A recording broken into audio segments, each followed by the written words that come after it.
Well, welcome everybody. Glad to be here with all of you.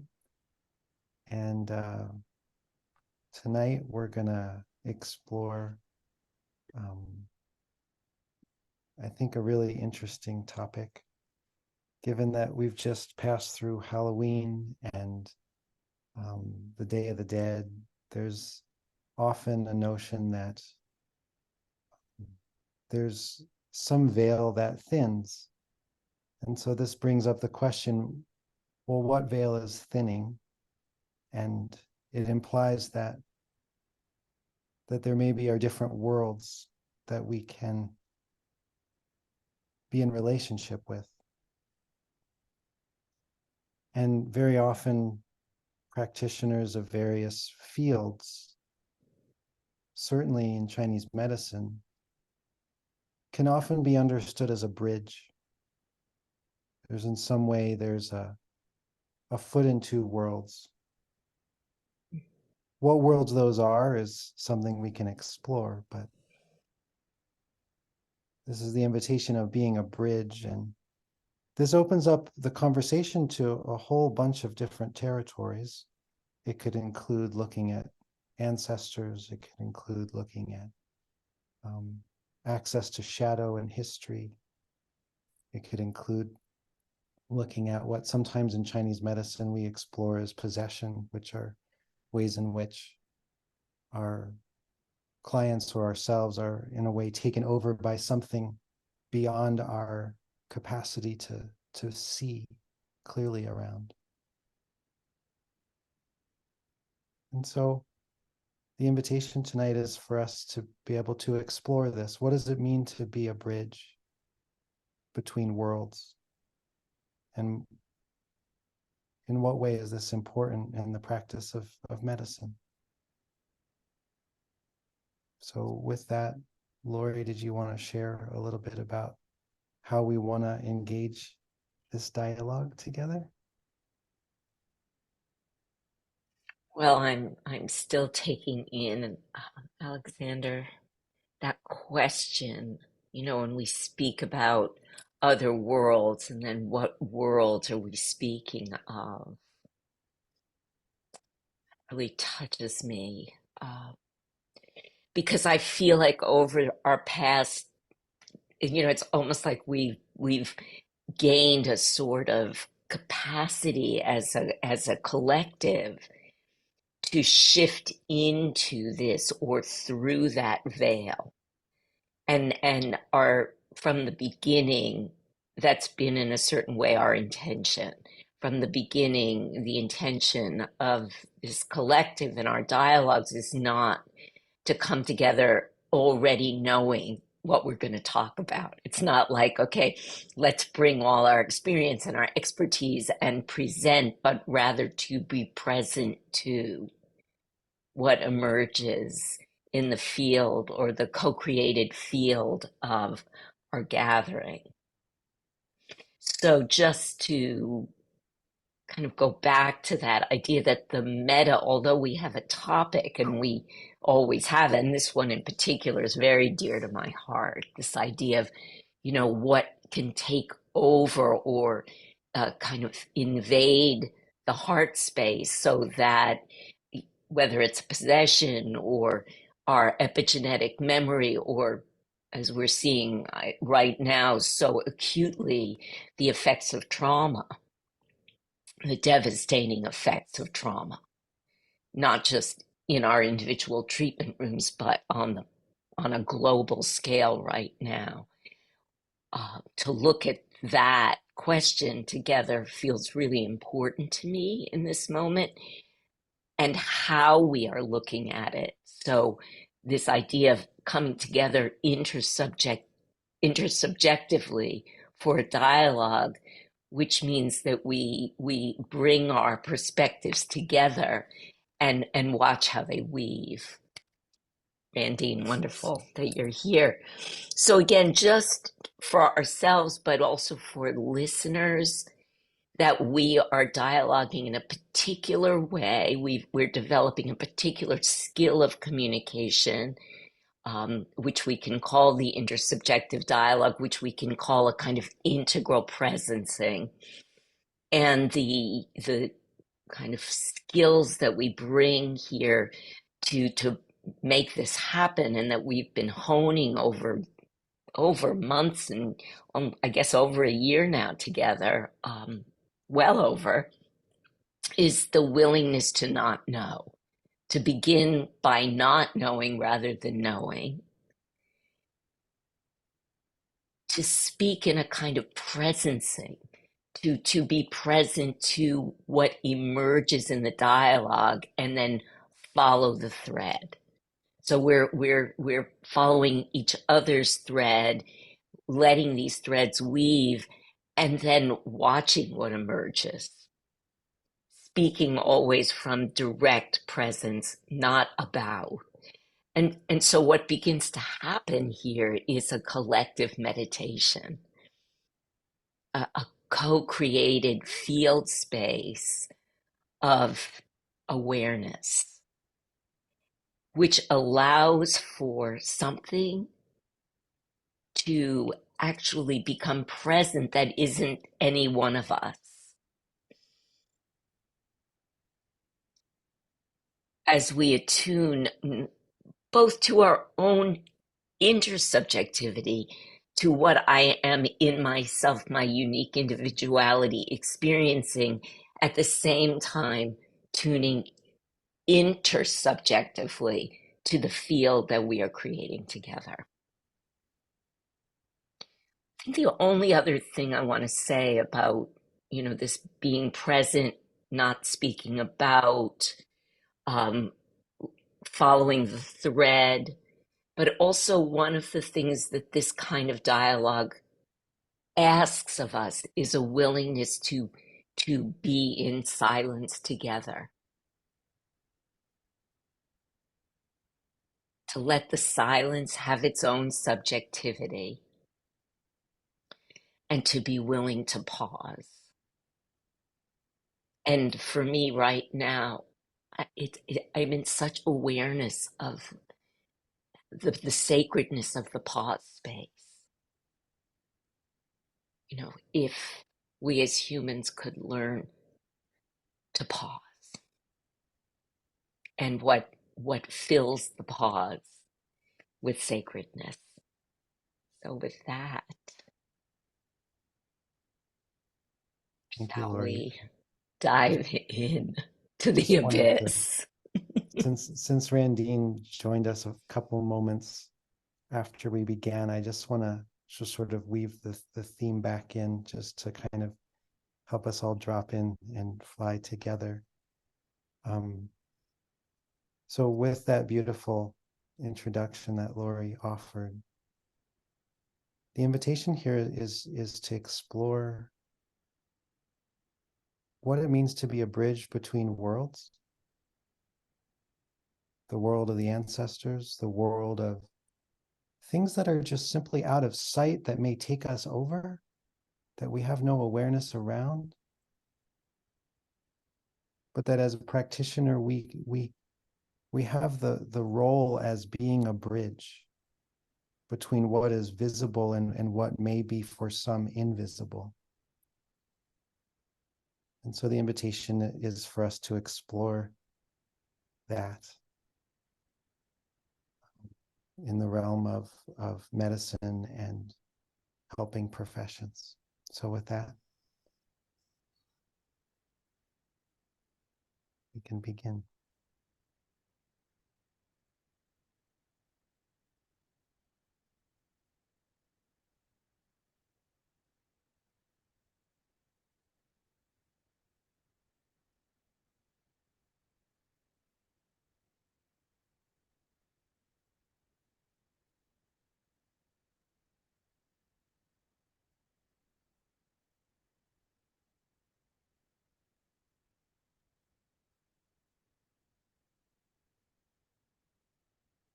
One of the things,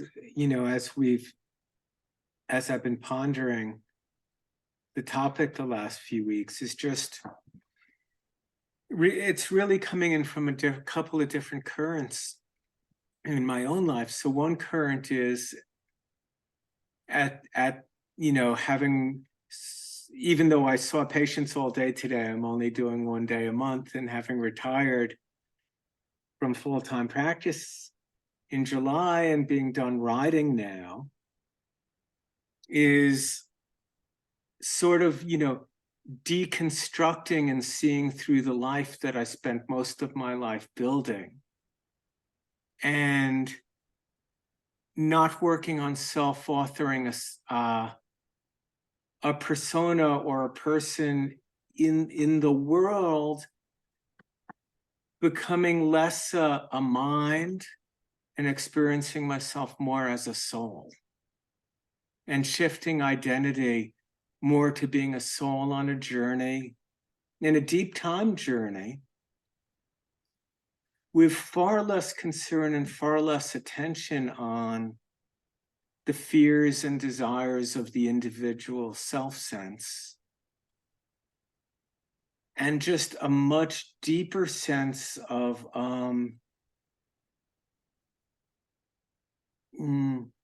being here to work with what is, rather than all my preferences about how I wish things were and how I'd rather have things be.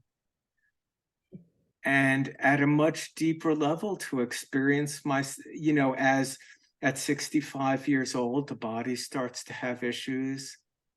I stop being concerned about accumulating anything or having anything more material in the world, looking more at getting rid of things, and more about really what it means to deconstruct, to let go of that self that I worked so hard to become, and really feel into a much, much deeper place, and be able to give from a much deeper place than the mind.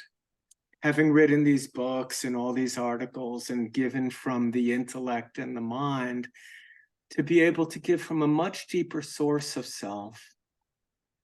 And then the other thread that has woven into that for me is, you mentioned ancestry. And it's interesting because I'm Jewish, but I was, I went to 2 bar mitzvahs in my life and 1 or 2 Jewish weddings. And that's the extent of the tradition that I got from my family. We weren't religious, but simply that anyone who didn't make it out of Ukraine was killed there by 1917. And I found that with by the Russians, by the Bolsheviks. And I found that conflict, and now the conflict in Israel, it just brings up very, very deep soul level currents. So my mind might think this and my mind might think that, and I have opinions.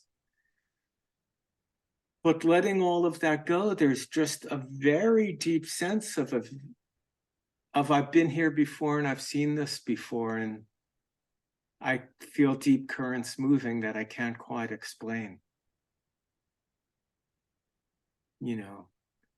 More of a soul on a journey than a person with answers or who understands this terrain intellectually.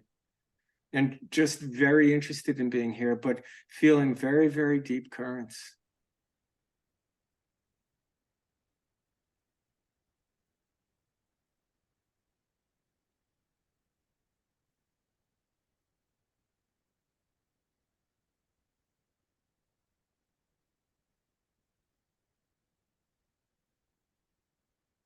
And I think a lot of I saw patients today, I'm seeing them 1 day a month, and people are going through it.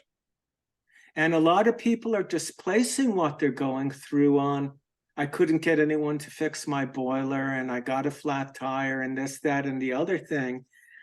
And it takes a little while to get them to stop displacing their attention onto all of these mundane things and get down to, I think the planet's really going through it. We're all going through it on a much, much deeper level. then a lot of people are quick to address, because because the soul is only an abstraction to them, or a vague notion. Yeah, if you're still an ego, or struggling to become an ego, then the terrain of soul and the transpersonal dimensions of the self, where we include the ego, but we transcend it to become now and know ourselves more as the soul, more in the subtle realm, and more in union with each other and with everything. So there isn't separation, so we just feel all of it.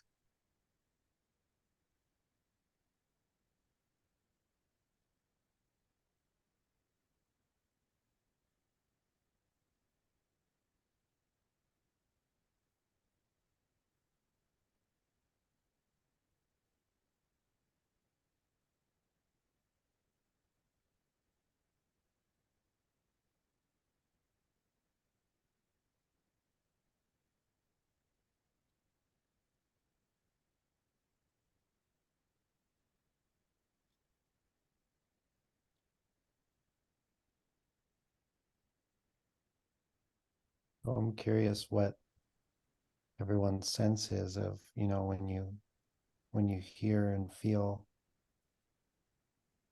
what Lonny is speaking to. Not, I mean, yes, the words, but when we feel into the place from which he's speaking from, I'm curious,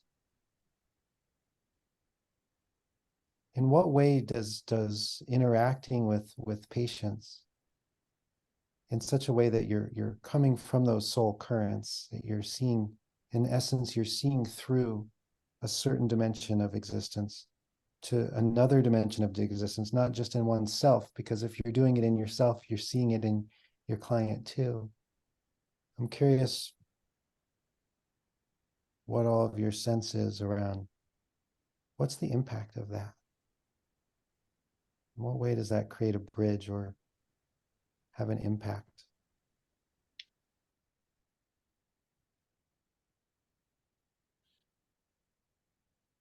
All to literally feel into that. Brandt, you need to just pick up volume or something. I want to invite all of us to literally feel into where in our bodies we feel those deep currents. And that's just amplifying in a way what Alexander is saying. Like again, like let's just be literal. Because emotion is direction, sensation is the language of direction.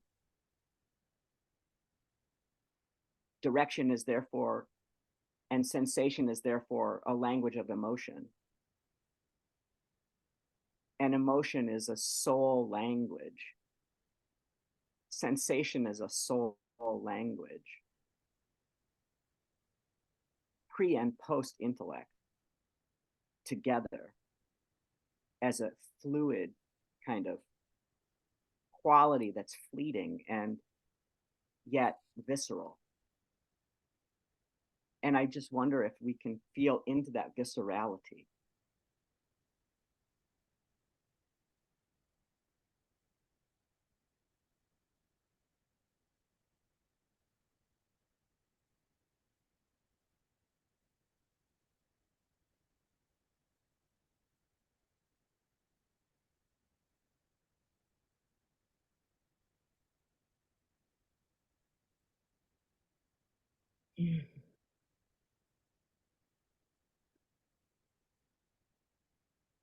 Yeah, I guess my own sense of it, Brandt, is of an expansion beyond the, feeling a depth beyond the body. Feeling a porousness and a field very much beyond a location in time and space. So they're like a timeless, so I have a sense of ancestry and a sense of deep currents and deep time, but at the same time, in the same moment, in the same breath, a transcendence of time and a transcendence of place, a non-locality to it. But that intersects us. Well, what's your what do you intersects experience? us. I experience death pressing upon me far beyond the local. I feel a hollow depth of expanse coursing through my diaphragm that knows no end, either before me or behind, but is like a dark galaxy exploding like some kind of Sigourney Weaver movie. If I really feel into it. And, you know, not to introduce levity into it, but absolutely to induce levity into it, because the imagination that could give rise to that alien sense is of the same kind of currency as the real. And is as much like, to me, like feels as much like as much as the real does, that allows us in this language of symbol to kind of art and symbol to experience that. And I feel like I feel like compelled to try to experience within the body the immeasurable quality and the time beyond time that it must be part of all of our, even of our physicality, not transcendent of it, beyond it, but that our body is beyond itself and yet never not itself. And that's the feeling.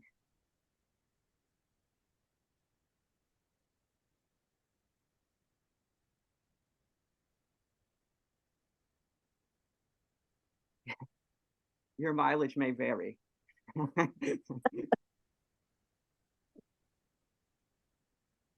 That was beautiful. I love the body as a portal, as an entrance into the realm beyond the physical. But I can't enter the realm beyond the physical through thoughts, I have to get past the emotions. I have to get past the movements of the heart to that place of stillness that propels me beyond where I know I am the bridge. And when I am that bridge, when I'm with another, they're invited into that same soulful place where these deeper currents, as was said, you feel it all, but without any reactivity. You feel it all, but it's not a personal reaction. So I can be with another and I can feel it all. And then they're invited to inhabit the deeper current as well, where they don't have to be caught up in the emotional reactivity or whatever story they might be telling themselves about the difficulty that they're having, to be able to cut through it that way. But, as soon as, I apologize for being late, but as as soon as Alexander said the word bridge, it was just like, oh, welcome home. Just being that bridge.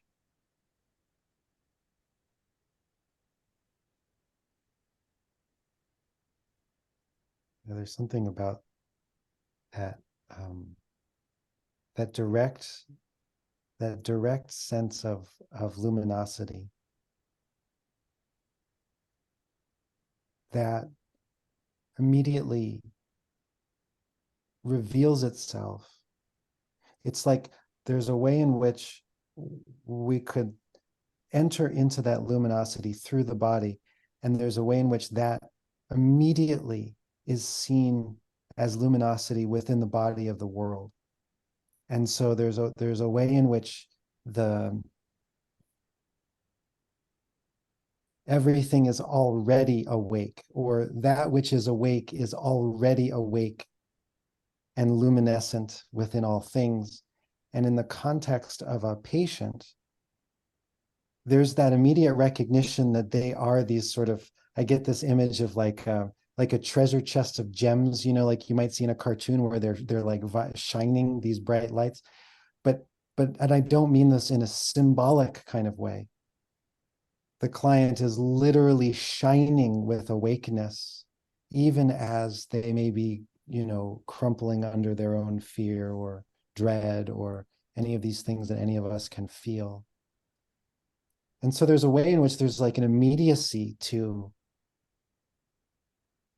that already awakeness that seems to have some sort of potency in the exchange.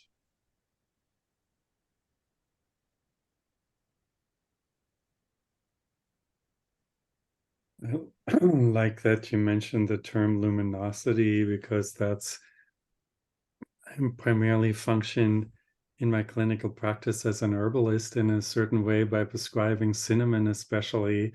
You are bringing light into or you know, you're not adding light to something, but you're bringing out the light by connecting the person to the client to their true self. The word cinnamon, when you were speaking just now, came to mind, reminded me that it is actually the word for plant, and which is in itself is something that has water below and the sun above. So it's like you're stretching, it's something that stretches toward the light and is trying to increase its luminosity. But on the right side, it's the piece of a jade tablet that shamans would use to connect to the spirit world and the ancestors that you introduced at the very beginning. So in a certain way, it's a plant that not only has the pungency and the color of the sun in it and makes us warm and opens the heart, but it also has that something that if you burn it as incense or so, it has this potential to open up that our ability to bridge worlds and without using a hallucinogenic drug or so, but being more awake and feeling the presence of the light of ancestral spirits and other spirit entities that live in the realm of the immaterial. And for myself, as all of you were speaking, I was once again reminded of my own trajectory in life or so. We're growing up in post-war Germany, where there was this kind of cold materialism, the whole kind of car building machine or so was gearing up or so. And like Lonny was saying, there is I tried to construct this self that was valued in that environment, which was about getting good grades and intellectually writing stuff, translating stuff. But it wasn't, the soul somehow wasn't, which is what connects us to where we live from a place of true authenticity. Maybe that's the word, in addition to luminosity, that came up for me as you were all speaking.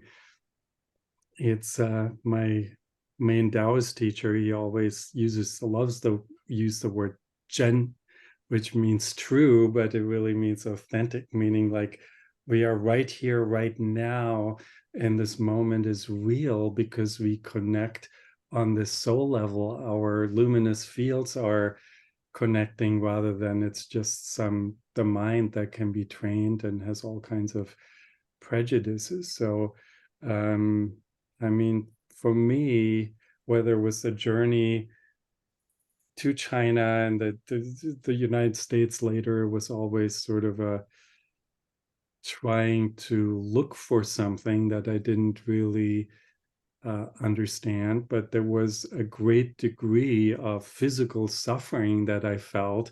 I don't know whether that's what Brandt meant when he was using the dramatic term death is pressing on to you, but I felt like literally that, particularly at a time when I had just finished my PhD and was just about to join the academic world as a professor of Chinese literature, and here was the field I loved, and I picked it because somebody, when I was 12, read the Tao Te Ching to me, and something very deeply got opened there. And then later somebody read a poem of Li Bai to me. I made Chinese culture a major at the university from a minor, and so there was this deep longing, and now all of a sudden I was at the pinnacle of that career, having been offered a professorship at a prestigious university, and something in me felt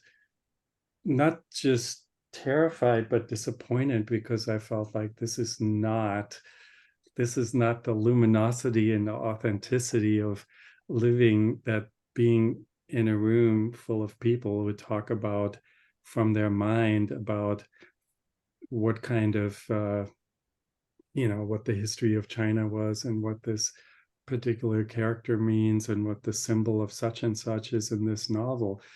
And so by literally at that moment in time, Saturn return time, I got cancer as a young man, because that sense of non-authentic living and subconscious suffering of spending so much time in this very mental world then prompted me to go into Chinese medicine, where we are sometimes more, sometimes less in my case, but where I feel like that is what we do every day, bridging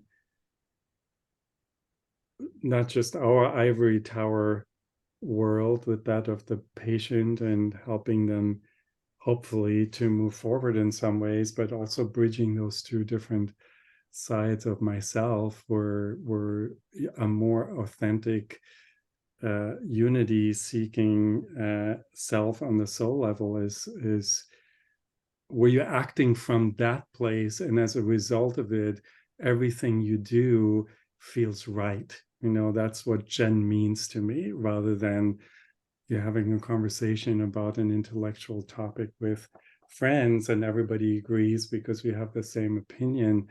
But it is this kind of, no matter whether people agree or not, but you come from a place of resonance because you feel literally the ancestors are looking upon you from some other place, or there is a resonant support on the immaterial level of the universe that is pushing you forward, and you feel that in a very physical way, and as a result of that you feel whole. And I feel tremendously blessed to be able to work in a profession that has that kind of a potential, where I'm able also even academically, which I still pursue, reading text, where in ancient times, particularly at the time of the Neijing, everything was about the spirit world, and everything was about how to connect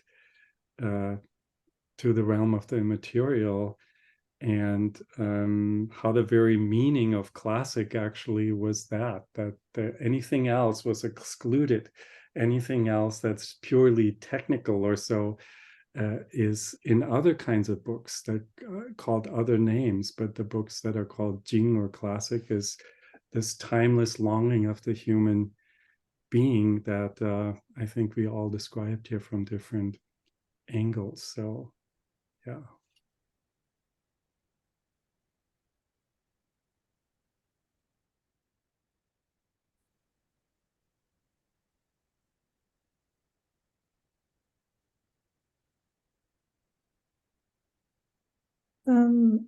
I'd like to say something about being the bridge.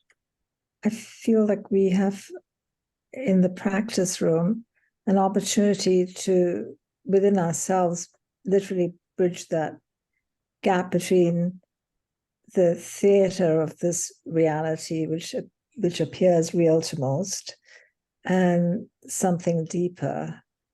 And often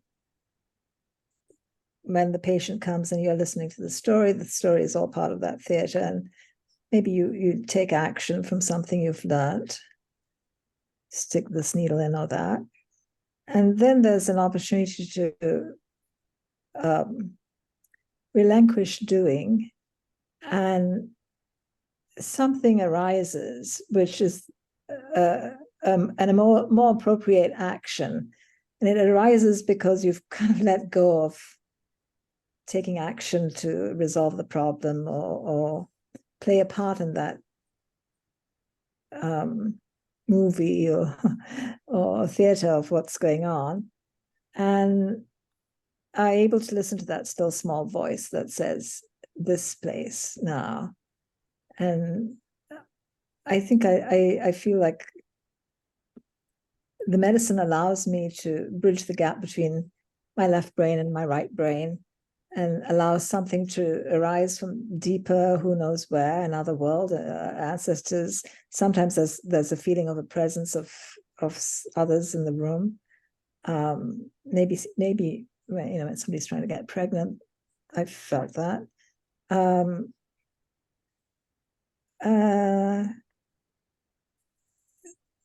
The possibilities open while practicing this medicine are huge. And if you can take it steps further, I feel there's potential to heal at other levels.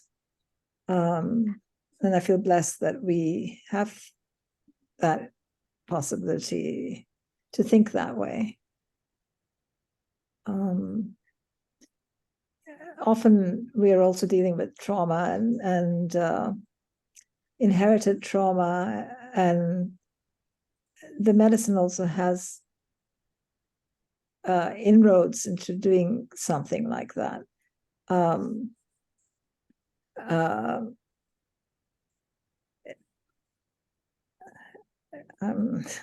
It sort of organically allows for healing at different levels. I think we'll just leave it at that.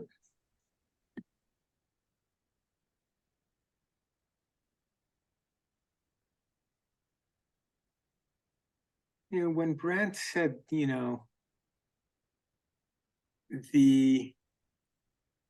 something along the lines of, the pressing in of death,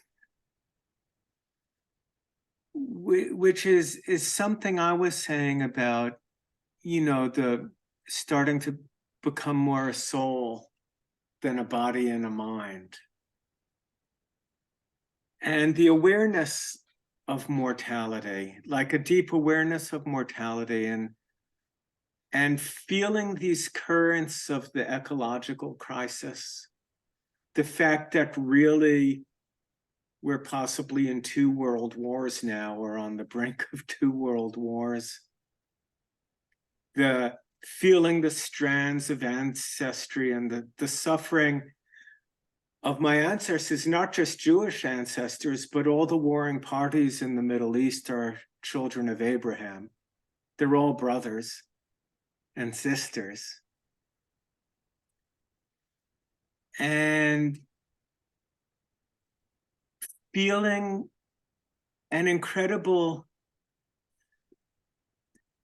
in that timelessness, the preciousness of the moment, the preciousness of the opportunity we have, a profound gratitude, a profound call to listen from a depth, to be of service, to hear, to know that through the patient, to hear the patient's story and listen to the patient's story, listen to what's going on in the body. Because as Brandt said, you know, it's not separate in any way, but to also be able to hold, as Alexander said, that, and Heiner was talking about, that the deep luminous nature of not just the individual as a soul, but even the luminosity of the world soul, the cosmic soul. And to understand just the preciousness of the opportunity, and it just breeds, in me, it gives rise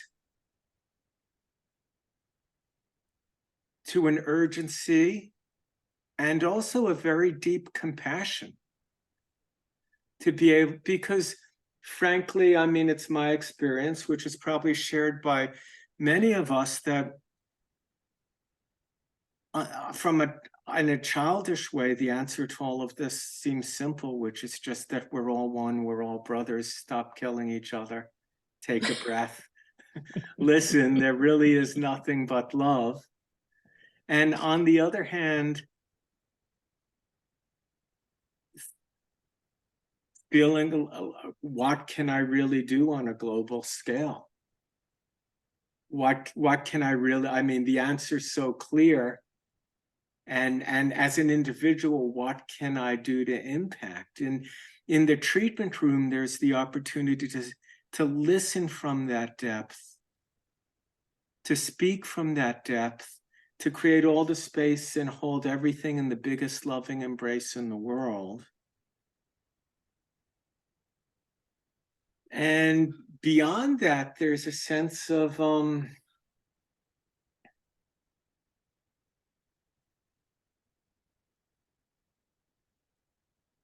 there's just a deep sense beyond the mind of being a soul watching all this and not knowing what to do, being a witness of it, Intellectually, I believe, you know, be the change we want to see in the world, and hold that embrace and give the love in the treatment room to the individual, so that the individual can, from listening to, from soul to soul, evoke that, the patient's own listening, their own care beyond their mind, fears and desires, to start to hold themselves as a soul, to have an indebtedness to something bigger than just what's going on right now in their life, their boiler, the mice in the basement, whatever it is. But it just feels like, I'm sure at every time in history for all peoples, it's always felt like this is the moment. And this could be the end. But there really is a deep, deep current and a deep, deep movement now. And it doesn't feel enough to have faith. It feels there's something that needs to be done. There's some action that needs to be done. And it would be my hope that in having conversations like this and bringing people in, it's this consciousness, this awareness, this connection that we share, this deep mutual love, respect, interest, and inquiry, that's really what is needed to communicate to the world, of taking the pause to sit and reflect, take a breath, and make space, hold it all in compassion. What's driving all this conflict is infantile. It goes back to the infancy of humanity. 2-year-old temper tantrums.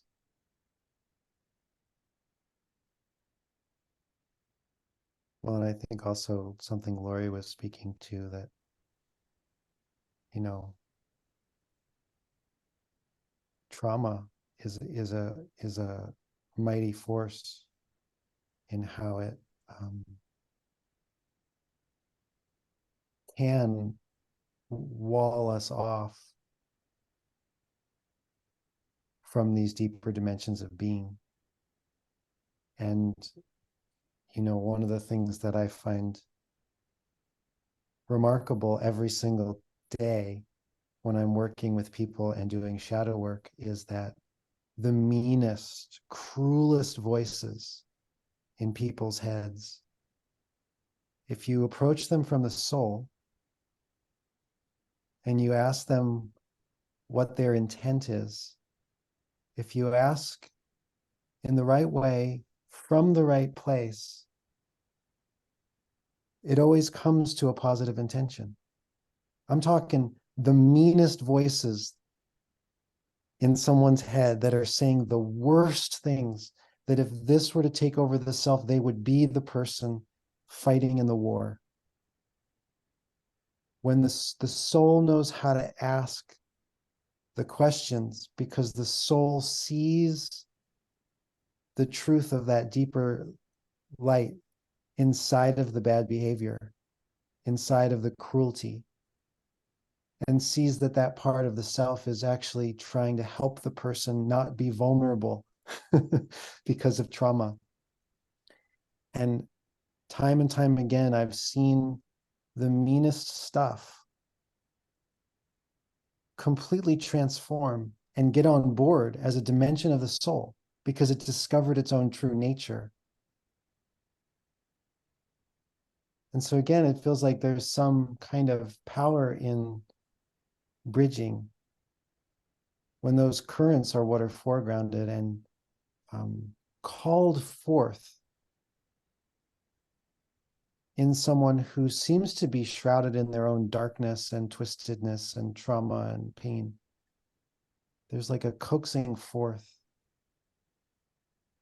And the soul knows how to do that because it never gives up, because it doesn't have to give. It's like it doesn't have give up in its disposition. It's just, now what? I'm ready. So I feel like I'm fine. Like I've been really, really listening here and really touched. And I really want to respond, Alexandra, to what everyone's saying in a kind of immediacy, even though this is stuff we're talking about that I think about a lot. And I've been thinking about, well, as you all know, through resonances as we speak about the po-soul and these autonomic would become automatic instinctual reactivity as opposed to the wisdom of embodied intelligence. So I'm having, in the immediacy of our conversation,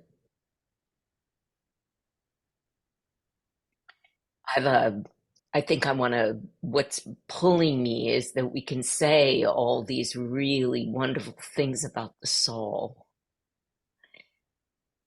And in a certain way, I've dedicated my life to that luminosity, to that radiance, to that idea that well, as Lonny, you said, the patient is the world soul. It's not an individual, really. The patient is the world soul. And what I am grappling with in my own immediacy is almost like I feel that there's like a foot going down my throat, that I can't even speak about this radiance right now because of the extent of the possession. And it's real. I mean, this is not like, we're not like Lonnie, you're saying, like, we're not talking about, you know, what's coming down the pike. It's here.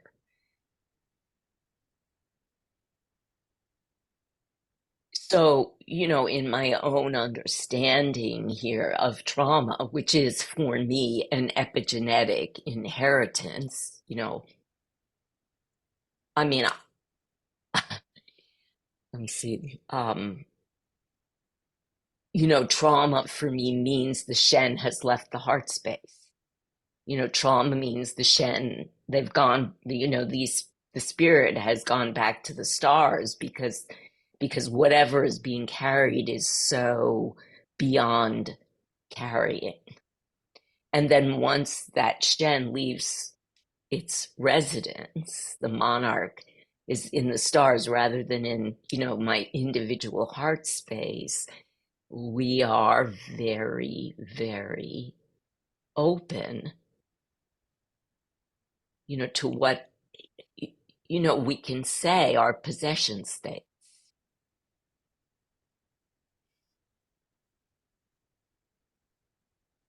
The question, and I think, Alexander, what you are getting at here is, can our love and compassion for these possessive entities be sufficient to transform them?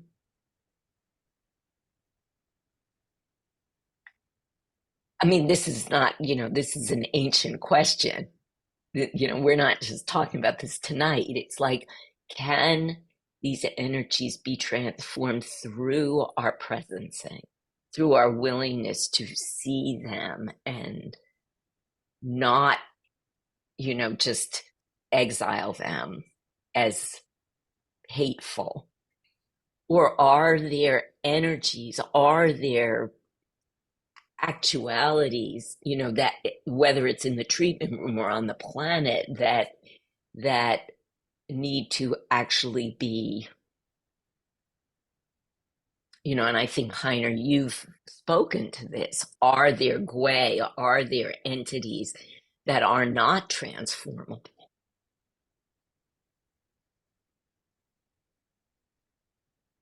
That are not in some way digestible? So, I mean, in my immediate body, like Brandt, you're saying, what, you know, in my body these days, like that's what I'm grappling with. Like there's stuff I'm grappling with here that I can't, that I'm just sitting with. I mean, I'm sitting with it, and I do think that is, you know, when we say what do we do, what can we do? I mean, we can sit with what's not, what may not be transformable, what may not be digestible. And I feel like that is what we need to do together. Like we can't do it alone. That's, you know, for me, when I saw all your faces tonight, there was this huge sense of relief to be together in this presencing of what is unbearable. You know, whether it's in the treatment room or whether it's whatever we, you know, like as a practitioner, and it's taken me, I finally found a way to take a stand. And I wrote about it. I think, Brandt, you saw my writing on this. I was social. But, you know, that there is no place to stand. And finally, it was, I mean, I'm storying a bit here, but it was through seeing these images of Doctors Without Borders in Gaza, where I was like, okay, you know, I can stand in a space of healing,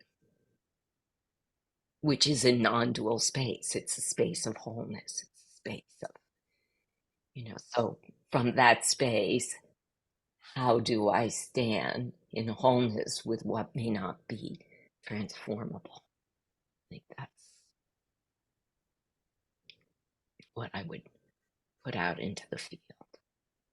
So I want to mention here, because I think Lorie is bringing a really powerful bringing something very powerful and bringing a question that I could imagine we could all start talking about. And yet, what I want to invite just as a reminder is that in these emergent dialogue spaces, there is a presence between us that has a capacity to transcend our individual capacity to explore what Lorie's asking us to explore. And so I just wanted to jump in before we started talking about it, because I grapple with this too, Lorie. I know you do. And I think we all do in our own ways. And so I wanted to just remind us, what if we heard Lorie's call towards this dimension of exploration and really focused on the emergent space, giving it to that, so that we could perhaps speak through what's arising there. Because I know we all think about this, and that's a different thing. And I feel like with something as big as what Lorie's inviting, now it would be the better time than ever to give that to this process that we're trying to discover our way into.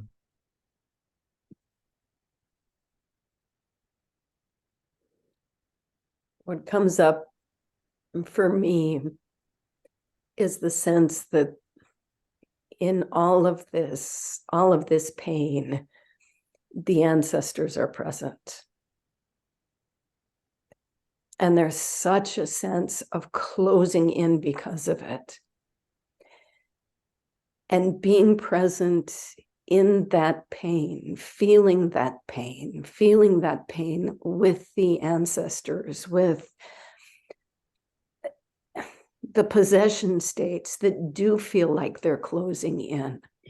It has to be held by the collective. It has to be held with the ancestors. It has to be held together with all of you. It's way too much for one alone to even hold what they perceive as their own.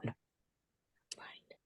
And so to be this bridge, I have to be me, and I have to be not me, and I have to integrate all of it. I have to be the spirit of the collective. I have to be the spirit of the ancestors. All of it comes into integration.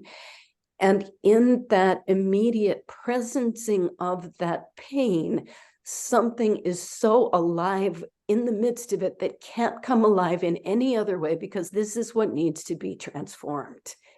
It can't step outside of it.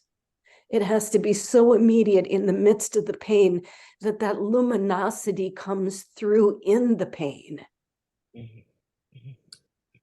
And there's like I feel like this convexness that all of it together takes it from this feeling of deprivation. What are we going to do? How are we going to get beyond this? And together it swells forth in this luminosity. And there's a type of hope that I've never known before, because I've never known this pain before.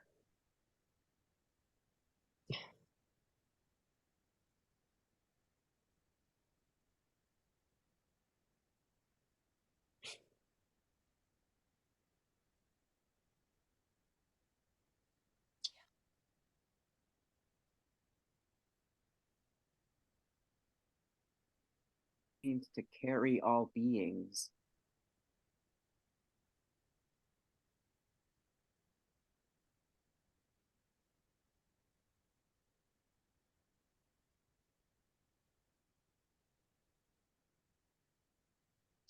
Carry the bodying forth of those beings.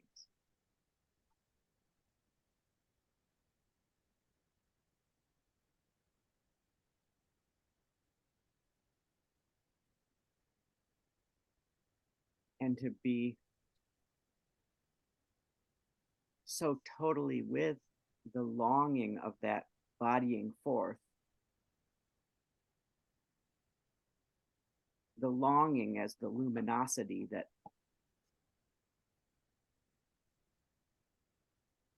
shines through it, which itself constitutes the I and thou, the self and other. The longing is the bridge. The prayer of every mother for the safety of her child. The cry of every spouse for their spouse.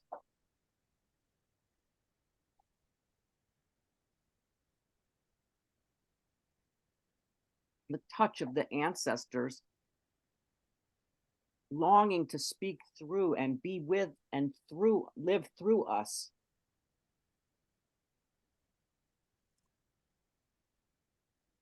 Which is what I mean. Do we feel that? Do we feel that in us? Do we feel that literally? Because if we can't be with that in our own body, how can we expect to be it for the world body?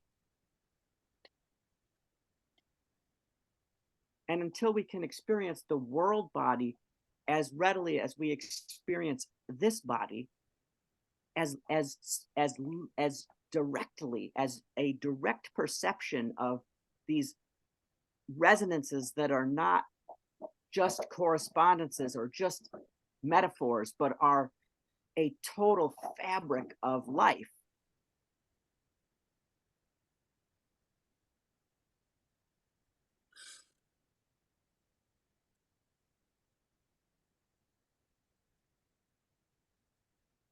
And still be present to all the things that we have, to the mice in our basement.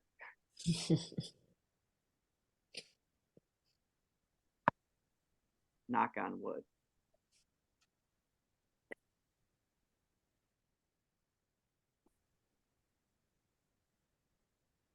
The longing we've been speaking about, it's interesting that Lorie brought up this concept of demonic possession, because the term demon itself, in the very first dictionary that the Chinese had, the Shiming, the explanation of names and concepts, it says a demon is that aspect of us which longs to return. I'm having that typical Chinese wordplay, gui, gui. So demons is the part of us that after death we return. There literally is a demon constellation in the sky, which means the souls of the deceased people, the graveyard in the sky of the universal souls.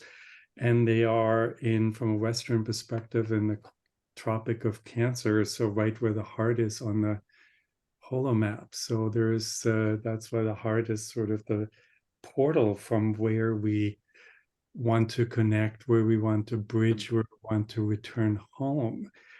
And then the pathological demon is the souls that character itself is based on the animal paws. At the case of it, and shares the word root is animal paw, which is the core of the word for selfishness. So it's if the soul is, the mind is so trained to be attached to the material world that even after death, when we have that natural tendency to want to go home, gui, that's also the same gui as in dang gui, ought to return home. That's what the word of this Angelica sinensis urbis, which is a heart blood tonic.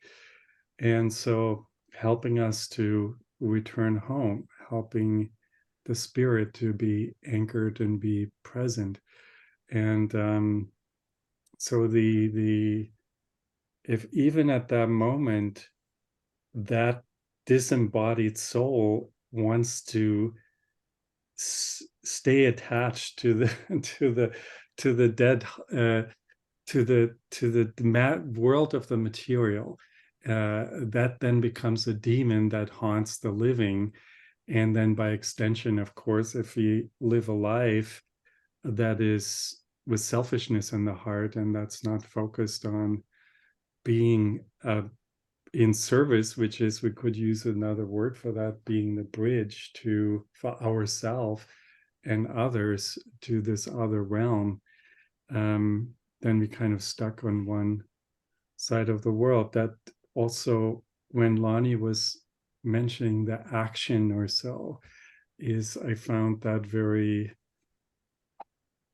interesting, because in the material world, we so trained, at least I was with my German upbringing, which I continuously seem to reference, but it does play an important role in my evolution here, is whether you have, right in the business world, you need money to make something happen. In science, you need evidence-based numbers or something to show that something is real. And in politics, you need to have some kind of action, like a demonstration or some kind of power act to change the world somehow. And I think because of everything we've discussed together, including the embodiment, that physical sensation of feeling that something is in a luminous and authentic place, I feel blessed to be at this stage in my life in a place where I'm very satisfied with just recognizing,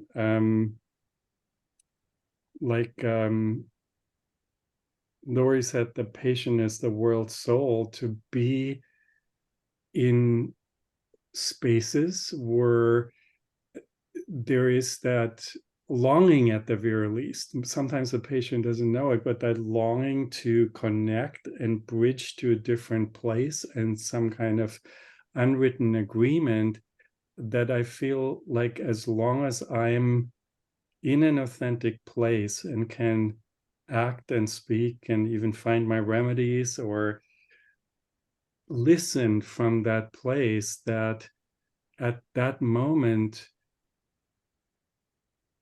along the lines of Zhuangzi, where the butterfly is spreading its wings and affecting the rest of the world, that my being in that place is like a sacred ritual that does at this moment make the world a better place, at least from what I'm able to do. And that is very, after being very often frustrated that there should be more that I could do, or this is not, I feel, I remember as a teenager heard or read that there are fire ceremonies in India, and that the people who are performing those believe that the world is rotating on its axis only because of that. Nobody in the outside world knows that these secret ceremonies are happening. And I think I understand that sentiment better by just feeling that I am, by trying to be in this authentic space where my patients are helping me to get there, because it is kind of forcing you to live more and speak more and think more from that place. So I'm very grateful to my patients and everything else that brought me to the profession in the first place. But I don't agonize as much anymore as I did before, as a, I don't know, accompanying my girlfriend to anti-nuclear power demonstrations or so, and feeling like, how are we going to change something? So that's why also it's touching for me to read ancient texts about the importance of ritual, which is always about bringing holographically spirit and connecting the two realms. And by doing that in a small space where maybe it's just you, one person, you're doing that for the whole world. And we live in a quantum world where quantity then doesn't matter. It doesn't need to be on TV and have millions of people tune in. It's just the the power of that moment has a reality that can be effective in ways that is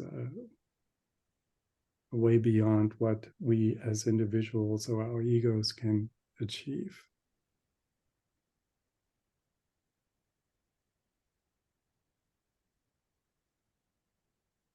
Yeah, that mention of ritual and the potency of ritual, of course, brings to mind the character Ling and the luminous soul and the capacity to, do a rain dance, to change the presiding circumstances outside of us.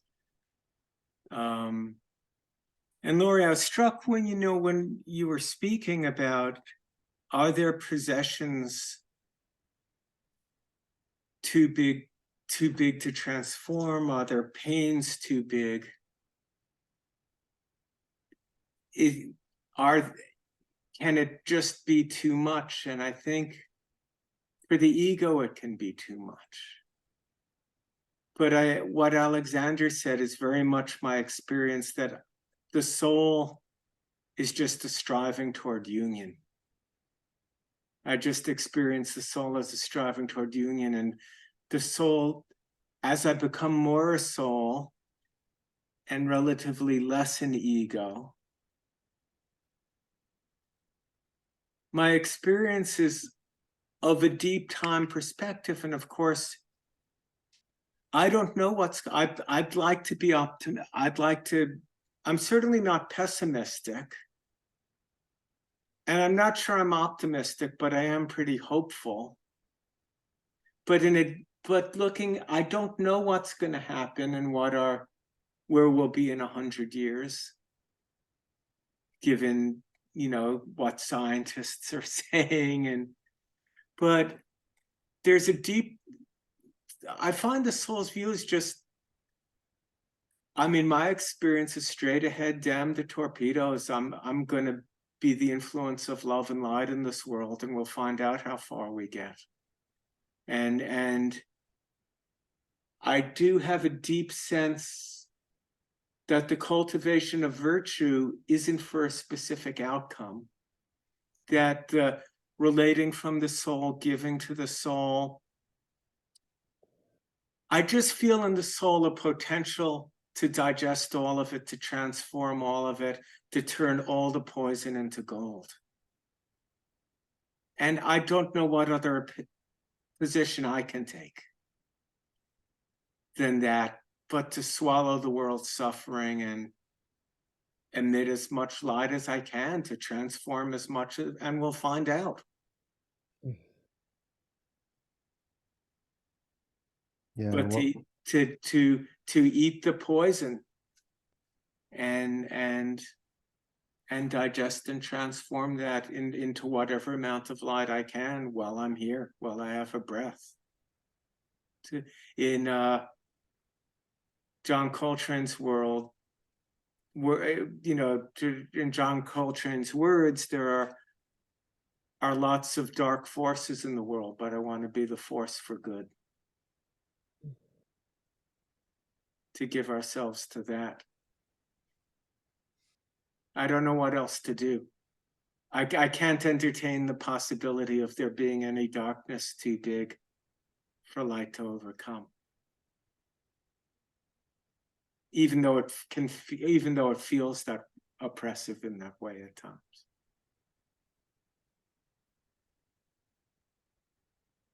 That brings up for me, reminds me of something that was coming up as Randine was speaking, because there's times that my experience is that luminosity is so bright and so stable, any darkness just transforms. And then there are other times when the darkness is so loud, so big, so strong, that attempting to stay anchored in that light and surrounding the darkness is insufficient. And there's a need for me to step into the pain and into the darkness completely. In some way of, there's this willingness to, a willingness to know that that darkness is light if I get into it deeply enough.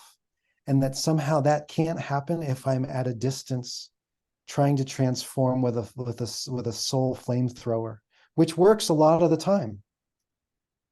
But I've been experiencing lately where has been insufficient and downright terrifying, because usually it works. And then I can still be in luminosity and feel like everything's fundamentally okay and all that stuff that the soul automatically feels. But then there are these moments, and I feel both Randine and Lorie speaking to this, these moments when the weight seems so big. It's like, how do I do that? And I was reminded, or it sort of arose in the field for me as Brandt was speaking, to open up my back and to feel the ancestors, and to feel that this isn't a single location in the cosmos named Alexander or whoever doing something and swallowing poison on his own, that we have each other as the living beings that are here now, and the streams of ancestry all the way to from the Big Bang, these streams of aliveness and force saying, yeah, it's okay to step fully into that maelstrom, to transform the poison from the inside of it, because it was always light anyway. Not as some idealistic thing. I'm talking about, like, claws, unrelenting claws of gnashing. And that sometimes it's like we have to get into the poison bottle with that flame, with the whole cosmic soul, as the gusts of wind, and transforming it from the inside. That's what I feel has been coming up in the field as I'm listening to some of these voices. Yeah, that's good, Alex. That getting in the bottle. And Yeah. Lao Tzu says, darker and darker still. Thank you, Brandt. Yeah, thank you.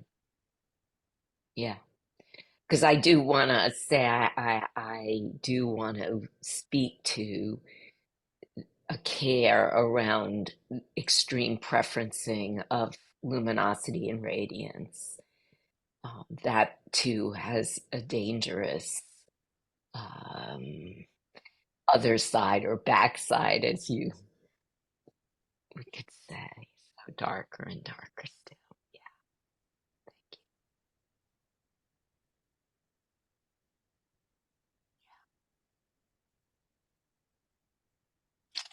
I'm called to come full circle back to Lonny, what you said at the very beginning.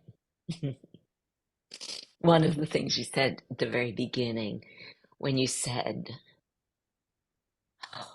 we're moving. I can't get your words exactly, but something's moving, or there's movement here. There's things coming through, and we don't, or people don't, or we don't yet know how to be with this movement. And for me, both personally, but also, in what can we do? That feels central.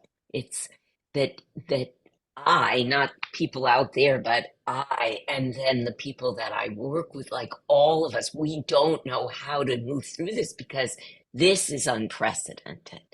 Whatever, it's always been unprecedented, perhaps, but the facing of annihilation, of what I would say atomization of matter here, it's unprecedented, and we don't yet know how to navigate it skillfully and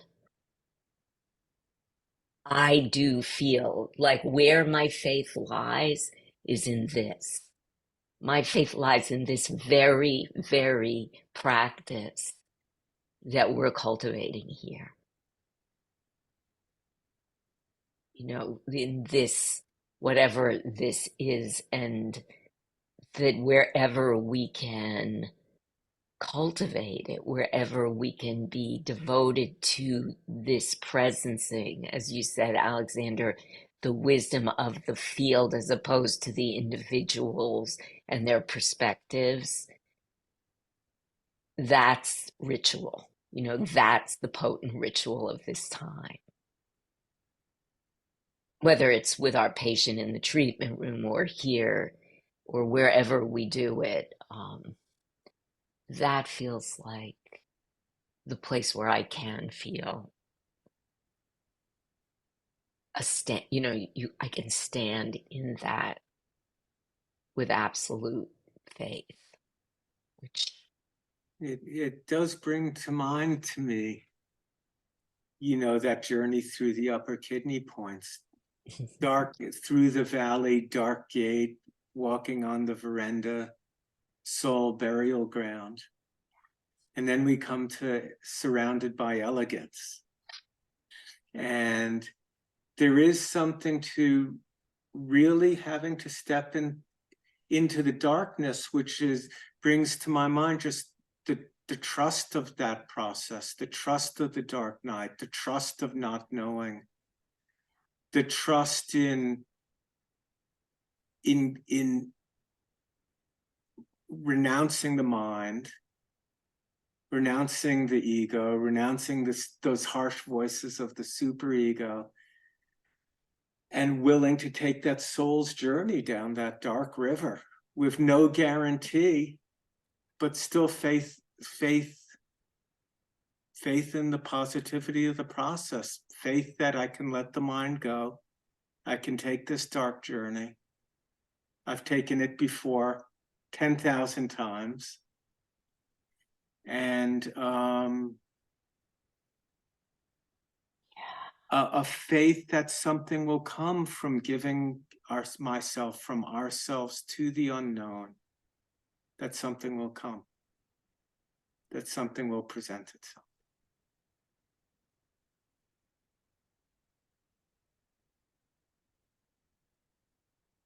Yeah, like a new bridge, like this bridge that can't be fathomed. That's not me as the bridge, but it's this new formation because of what we're doing. And that we choose not to escape through the various means of possession and addiction, but we remain present in whatever way we can, so that the Shen home back to create this bridge. And I love this sense of I'm given what I'm given. I can trust that the Tao has given me what I've been given up to this point. I am in this place with this history, with what's in front of me here. I don't need to do more than what's been placed in front of me. Yes. This is where my work is. What is?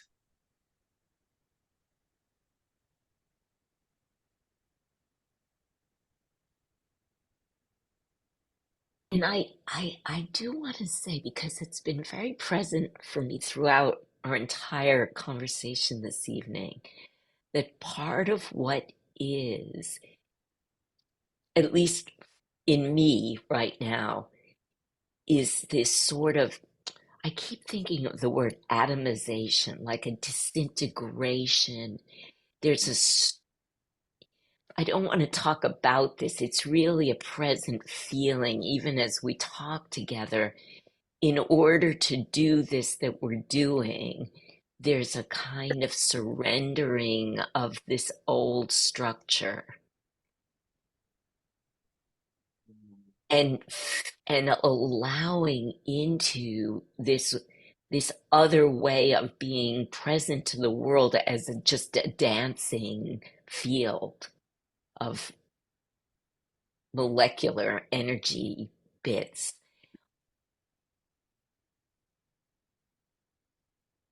you know, which does entail a certain kind of facing of the deepest terror of all, which is this letting go of the structure of this of identity. But at the same time, within that, there's this sense of an oscillation, that we oscillate between this complete atomization and union state, and then kind of come back into, oh, there's that speck of Shen that is me, that is actually represents some kind of uniqueness.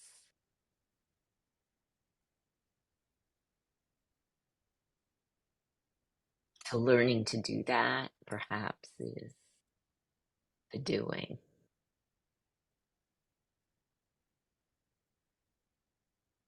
Like, I really want to invoke Dr. Hammer right now.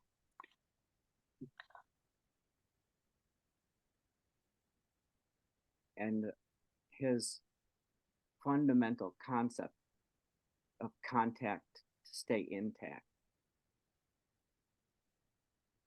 where we can see the poison as the attempt at contact. And if we're able to stay intact, we can provide the means for that to become a way to gain that wholeness.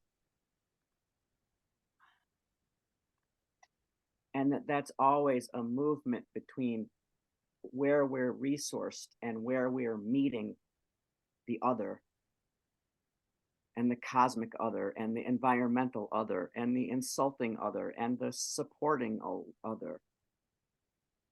That there's always a meeting between interiority and exteriority, center and margin. And that what is capable of informing that is this fluidity of the relationship between them. And that's enacted through creation and dissolution, as you're describing it, that we see it rise and we see it fall, and we can hold both the ascending creation and the descending destruction simultaneously. Mm-hmm. Because it's only through traversing that depth that the new can emerge. And it's like, in the holo map, isn't the gallbladder at the bottom? The gallbladder is a spark that's present in every metabolic process, every cellular process, everything. All 11 depots submit to the gallbladder. That moment of decisiveness, of turning to this set of relationships, to be perfectly present to it, to gain that perspective from the top of the hill that we can see out into the dark. That the aurora borealis shines behind us.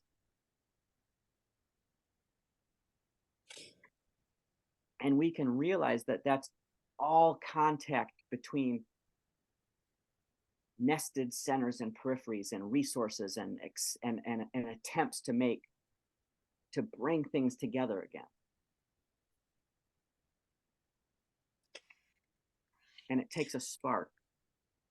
It takes the bitterness of bile to digest the fat of that life.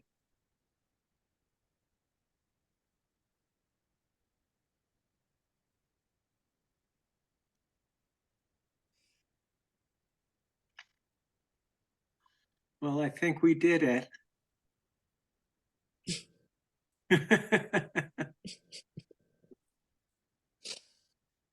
That was beautiful, Brandt. Thank you.